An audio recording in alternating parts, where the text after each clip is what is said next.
Alright, the end is nigh, everyone. Yes, that is correct, and that's not because HBO has a Watchmen series around the corner. Much like Natalie Portman in Thor 4, nobody asked for me, but I'm back anyways. I'm Dylan Lamoshik. The editor has been called to make this video because everyone else was apparently off doing better things, or they were sick or something. Either way, this is my time to shine by bringing you the top 10 superheroes with powers no one understands, part 4. You guys won't stop watching these videos, so we'll never stop making them.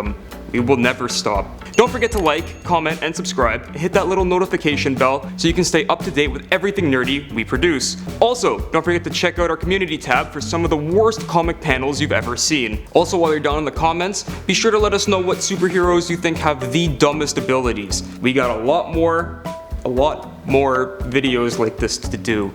Please, just keep making them. We'll never stop. Now that that's out of the way, let's jump in.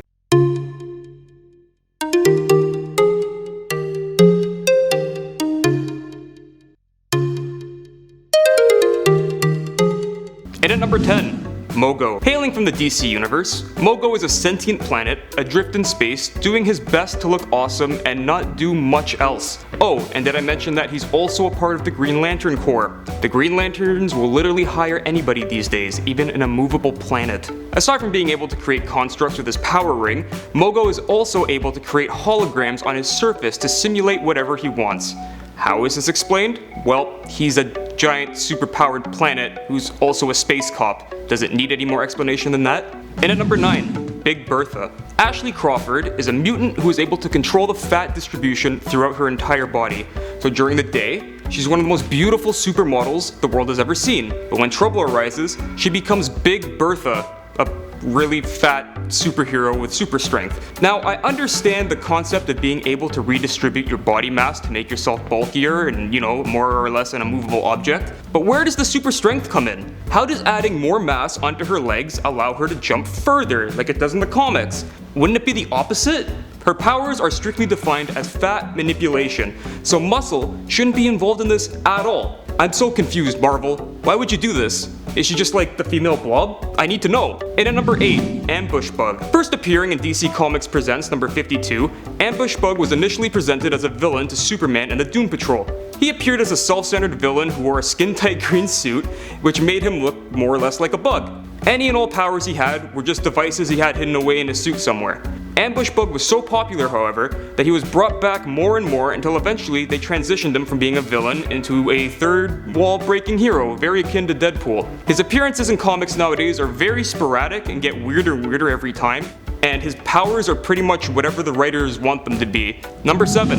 Hope Summers. Hope Summers is one of the most powerful mutants in all the 616 universe. Or is it the Prime universe now? I can never tell anymore. Hope was born at a time when no new mutants were supposed to emerge and unleashed a psionic blast so powerful it destroyed Cerebro. Was this psionic blast explained? Not really, but let's move on. It was later explained that Hope has the ability to mimic the abilities of mutants in her general vicinity, and is also able to boost the abilities of those around her. Mimicry is a pretty straightforward ability, right? So where does all this other stuff come from? Like, remember the time when she cured Rogue of the uncurable Strain 88 virus? Or remember when Rogue's touch could kill anyone, but it didn't kill Hope, she could just carry her around normally? And she's also undetectable by Cerebro, so is she even a mutant? I don't even know anymore. And at number 6, Deadman. Boston Brand was one of the greatest trapeze artists of all time and would captivate audiences under his stage name, Deadman. Unfortunately, during one of his routines, Boston was murdered and then resurrected as a ghost with the powers of possession. Using these powers, Boston, now only referring to himself as Deadman, attempts to solve the mystery of his own murder. Now, see, I love Deadman. I think he's a very unique character, and the stories he's involved with are really cool. However, sometimes his general power of possession gets a little muddled. As a ghost, he should be able to jump into whoever he wants, right? But no, he has a lot of restrictions. If somebody is already being mind controlled, no.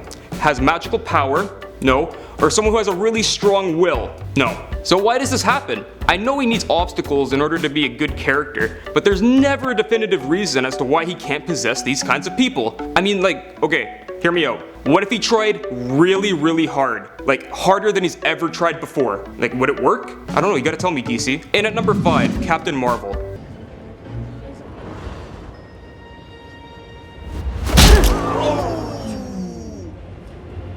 Carol Danvers used to have a pretty refined power set. Her body was altered after an explosion caused her DNA to be spliced with that of Kree alien DNA and Marvel's. Danvers gained superhuman strength, endurance, stamina, and flight, and she became the first Ms. Marvel.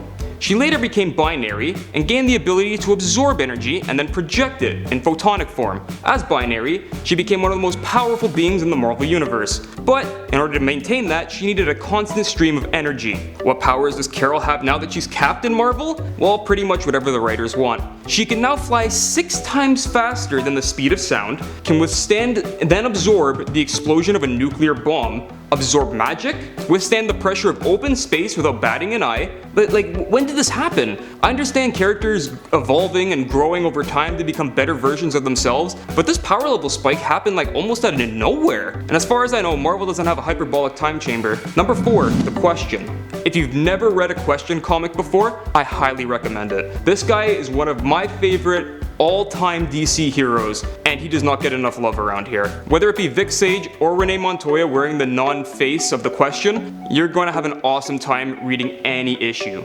However, the abomination we got from the New 52 still hurts me deep in my soul. This Question was a man who committed a crime so horrible that the most powerful wizards in existence removed his face, wiped his memory, threw him into the 21st century, and damned him to forever speak in questions. It was so bad, it was retconned a few years later, but still, never touch this garbage. Regardless, this version of Vic Sage somehow gained amazing detective skills and became a master of disguise. I guess the wizards who cursed him in the first place didn't want him to be completely useless. And at number 3, Slapstick. I hate this character. I hate this character so much. I really don't want to talk about this character. It's that bad. I wish it was Kelly or Sasha, but they left early and forced me to talk about this garbage. So here we go. Slapstick was exposed to a strange alien device that made his body indestructible at the cost of looking like a garish cartoon character that reeks of early 90s. He has the physics of a cartoon character and can be horribly beaten into a pulp, only to spring back up into perfect form. No matter how many times people try and murder him, he just springs back up and manages to beat them somehow. So that's it, I'm done with Slapstick. That point done, we're out. And at number 2, Kid Eternity. Kid Eternity is one of my favorite nonsensical heroes of all time. He has the power to summon any good historical or mythological figure by saying eternity. So you can imagine his comics get really weird very fast. Kid Eternity was later revised to summon demons in the form of said fictional characters that he calls out into battle and then they fight for him. He is promptly murdered in the opening pages of JSA number 1. Then he came back 7 years later to help the Teen Titans fight Brother Blood to prevent him from gaining access to the Door of Life and Death. I told you, his stories get really weird. And in at number 1, Pre-Crisis Superman. Everyone in the world, regardless of whether or not you enjoy comics, knows who Superman is, right? Superman is an icon with very straightforward powers and even more straightforward origin for comics. He's an alien baby who came over from a dying planet and gets his powers from our sun. He's got super speed, super strength, can fly. Basically, he can do all the things you wish you could do as a kid. His powers can get a little ridiculous, with eye lasers and stuff, but you put it all aside because it's a comic book, it's fun, right? But for the most part, you understand how these work. Now that we have established this, let me tell you that Pre-Crisis Superman does not work that way in the slightest. This guy is on a completely different level from who we know today. He has super strength with no limits and can move whatever he wants, including planets. His flight is unimpeded and has no limits. His supervision allowed him to see across the entire electromagnetic spectrum. He can hold his breath indefinitely, so he never has to breathe again. His only weaknesses were kryptonite and radiation from the red sun. But aside from that, nothing could hurt him. He literally flew into the core of a star unharmed. However, his best powers include super ventriloquism, super hypnotism, and the ability to wipe someone's mind with a kiss. What was DC's explanation for all these powers? Well, the sun. Yeah, that's it. Alrighty friends, there we have it, part 4 of this seemingly never-ending series. Please be sure to let me know down in the comments if there were any that we missed thus far, and if you think it's possible to do a part 5. Please God no. I have been your special guest host, Dylan Lemoshik. You've been watching Top 10 Nerd, and until next time, take it easy.